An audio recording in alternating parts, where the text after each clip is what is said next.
শরীয়তপুরে আগ্রাসী রূপে পদ্মা। ইতোমধ্যে নদী গর্ভে চলে গেছে পদ্মা সেতুর পূর্ব পাশের কনস্ট্রাকশন ইয়ার্ড বাঁধের 480 মিটার অংশ। ভাঙন হুমকিতে জাজিরার মাঝিরঘাট এলাকার বাসিন্দারা। পানি উন্নয়ন বোর্ড জিও ব্যাগ ফেললেও এরই মধ্যে 20টি পরিবার সব হারিয়েছে। পদ্মার প্রবল স্রোতে শরীয়তপুরে বিলীন হচ্ছে বাঁধ, বসতঘর ও ব্যবসা প্রতিষ্ঠান। বিস্তারিত জানাতে এই মুহূর্তে সেখানে আছেন সহকর্মী শফিকুজ্জামান রুবেল। সরাসরি চলে যাচ্ছি তার কাছে।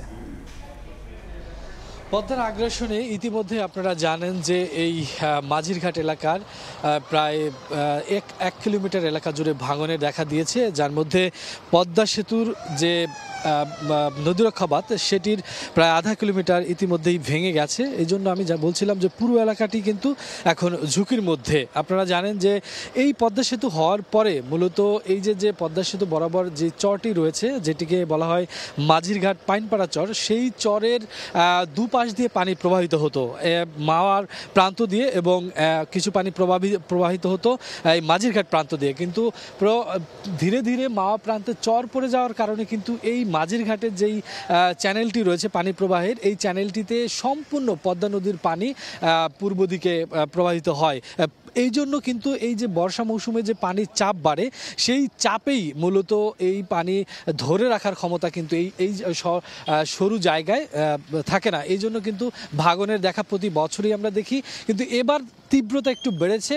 কারণ হুট করেই ভাঙনে এই পদ্মা সেতুর যে রক্ষা বাঁধটি রয়েছে সেটি যখন কংক্রিট দিয়ে মজবুত করে দেওয়ার পরে ভেঙে যায়, তখন কিন্তু এই যে নরম বালি নিচ থেকে বালি সরে যায় এবং ধীরে ধীরে এই ভাঙনের পরিধিটা বাড়তে থাকে। ইতিমধ্যেই আপনারা জানেন, অনেকবার বলেছি যে এই এলাকার প্রায় 20টি পরিবার, কয়েকটি দোকান, 15-20টি দোকান এবং শতাধিক যে বসত ভিটা, তা কিছু নদীগর্ভে, কিছু কিন্তু অন্যত্র সরিয়ে নেওয়া হয়েছে।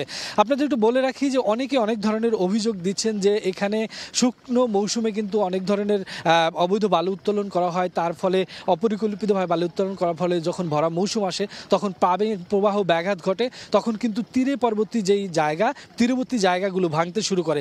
সেটি যেমন একটি কারণ, সরু একটু কারণ।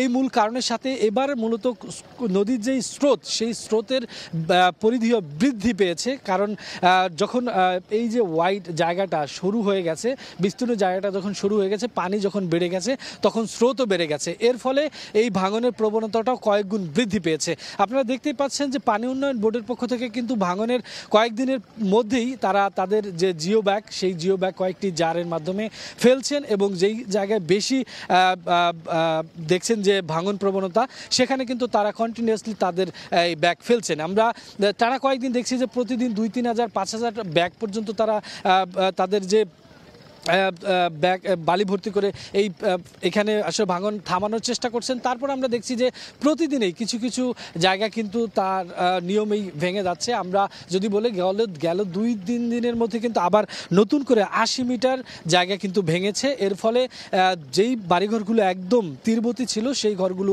অত্যন্ত ঝুঁকির মধ্যে পড়ে, তারাও কিন্তু অন্যত্র সরে যায়। আমি যদি মোট বলতে চাই যে এই মাঝিরঘাটের পূর্ববর্তী যেই এলাকা, এই মাঝিরঘাটের পূর্ববর্তী এলাকার এখন পর্যন্ত প্রায় 150 বাড়ি এই জায়গা থেকে অন্যত্র সরে গেছে। এর মধ্যে 20 থেকে 25টি পরিবারের সম্পূর্ণ নদীতে বিলীন হয়ে গেছে।